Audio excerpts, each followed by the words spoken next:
Kecelaruan lewah melibatkan tingkah laku makan yang berulang dengan menggunakan sejumlah besar makanan.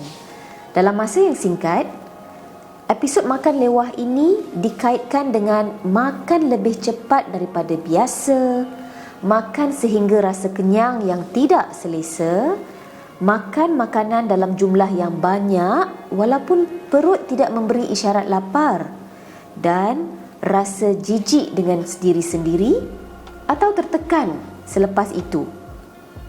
Untuk penerangan lebih lanjut mengenai kecelaruan lewah dan agar penerangan saya lebih tersusun, saya ingin berkongsi maklumat-maklumat kecelaruan lewah yang berikutnya dalam 3 topik. Pertama, mari kita lihat simptom-simptom kecelaruan lewah. Kedua, apakah punca kecelaruan lewah? Dan yang ketiga dan terakhir, apakah rawatan yang berkesan bagi kecelaruan lewah? Mari kita belajar topik pertama, iaitu simptom-simptom kecelaruan lewah. Simptom utama kecelaruan lewah adalah episod berulang di mana seseorang makan dalam tempoh 2 jam jumlah makanan yang jauh lebih besar daripada apa yang kebanyakan orang akan makan dalam keadaan yang sama. Menurut DSM, iaitu Diagnostic Statistical Manual of Mental Disorders, episod ini harus dicirikan oleh perasaan bahawa seseorang itu tidak mempunyai kawalan ke atas tingkah laku makan mereka. Di samping itu, episod harus dicirikan oleh 3 atau lebih daripada yang berikut. Pertama, makan lebih cepat daripada biasa. Kedua, makan sampai rasa kenyang yang tak selesa. Ketiga, makan apabila tidak rasa lapar secara fizikal. Keempat, makan sendirian kerana malu tentang jumlah makanan yang dimakan. Dan yang kelima, rasa bersalah, tertekan, malu atau jijik dengan diri sendiri. Untuk memenuhi kriteria kecelaruan lewah, episod makan berlebihan mesti berlaku secara purata sekurang-kurangnya sekali seminggu selama 3 bulan.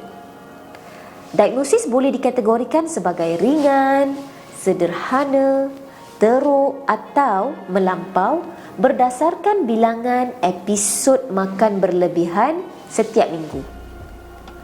Yang pertama, kategori ringan adalah apabila mempunyai 1 hingga 3 episod makan lewah setiap minggu. Yang kedua, kategori sederhana adalah apabila mempunyai 4 hingga 7 episod makan lewah setiap minggu. Seterusnya, kategori teruk adalah apabila mempunyai 8 hingga 13 episod makan lewah setiap minggu. Dan yang terakhir, kategori melampau adalah apabila mempunyai 14 atau lebih episod makan lewah setiap minggu. Keadaan ini biasanya bermula pada masa remaja atau apabila seseorang mula menginjak dewasa. Tapi ia turut boleh bermula pada zaman kanak-kanak atau dewasa pertengahan. Sehingga kini, kajian masih tidak dapat membuktikan apakah punca sebenar kecelaruan lewah. Walau bagaimanapun, hasil kajian terkini memaklumkan terdapat beberapa faktor yang boleh merisikokan seseorang untuk mendapat kecelaruan lewah. Contohnya, kecelaruan lewah boleh berlaku dalam keluarga yang mempunyai kecenderungan genetik untuk mengalami kecelaruan pemakanan.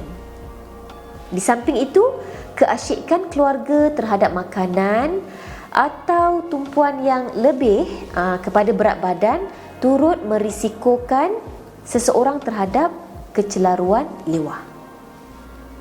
Sesetengah pakar juga mempercayai bahawa faktor psikologi seperti harga diri yang rendah, imej tubuh badan yang negatif, kegemaran untuk diet yo-yo, atau tekanan perasaan boleh mencetuskan atau memburukkan lagi episod makan lewah. Pada tahap neurologi, dopamin neurotransmitter dianggap memainkan peranan. Beberapa kajian mendapati bahawa orang yang terlibat dalam tingkah laku makan lewah mungkin mempunyai tahap dopamin yang tidak normal dalam otak mereka. Walau bagaimanapun, kajian lanjut diperlukan untuk mengukuhkan hubungan ini. Terdapat beberapa pilihan bagi yang ingin mengurus kecenderungan makan lewah mereka. Pertama, terapi kognitif tingkah laku atau Cognitive Behavior Therapy, CBT. CBT mengajar individu bagaimana untuk menjejaki tingkah laku makan lewah dan mengubah tabiat pemakanan yang tidak sihat. Ia juga membantu mengubah cara mereka berfikir terhadap imej tubuh badan agar lebih rasional dan menjadikan mereka rasa kurang tertekan. Di samping itu, CBT turut mengajar kemahiran menyelesaikan masalah atau problem solving skills agar seseorang individu itu boleh bertindak balas dengan lebih rasional dalam situasi yang sukar. Kedua, psikoterapi interpersonal atau IPT turut boleh membantu orang yang mengalami masalah makan lewah melihat hubungan mereka dengan rakan dan keluarga dan membuat perubahan dalam situasi yang boleh mencetuskan tingkah laku makan lewah. Ketiga, terapi ubat-ubatan seperti stimulan atau antidepresan mungkin berguna untuk sesetengah orang. Walaupun CBT, IPT dan ubat-ubatan berkesan dalam merawat kecelaruan makan lewah, penyelidik terus mencari strategi terapeutik yang lain yang lebih membantu. Jalan yang berpotensi termasuklah terapi tingkah laku dialektik atau dalam bahasa Inggerisnya Dialectical Behavior Therapy atau DBT. DBT boleh membantu individu yang mengalami masalah makan lewah untuk menguruskan emosi mereka dengan lebih baik.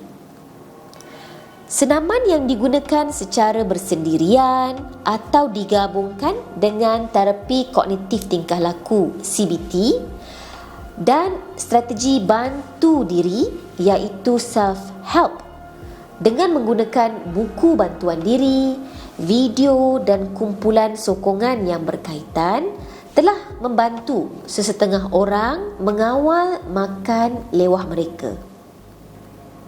Pembedahan penurunan berat badan turut digunakan untuk membantu seseorang menguruskan berat badan mereka. Walau bagaimanapun, jika masalah psikologi yang mendasari tidak dirawat atau dipantau dengan betul, prosedur sedemikian boleh membahayakan mereka yang makan berlebihan. Keperluan rawatan yang tepat akan berbeza dari individu ke individu.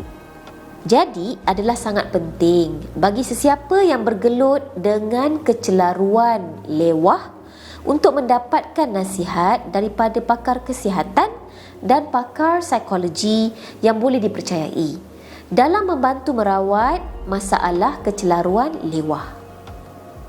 Sebelum saya undurkan diri, ingin saya bacakan satu terjemahan ayat Al-Quran daripada surah Al-A'raf ayat 31 yang berbunyi, "Wahai anak cucu Adam, pakailah pakaianmu yang bagus pada setiap ketika memasuki masjid. Makan dan minumlah, tetapi jangan berlebihan. Sungguh Allah tidak menyukai orang yang berlebih-lebihan."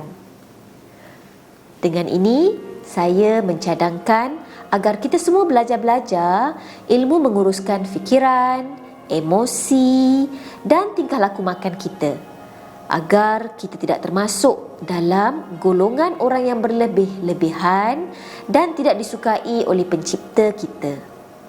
Sekian, Assalamualaikum dan salam sejahtera.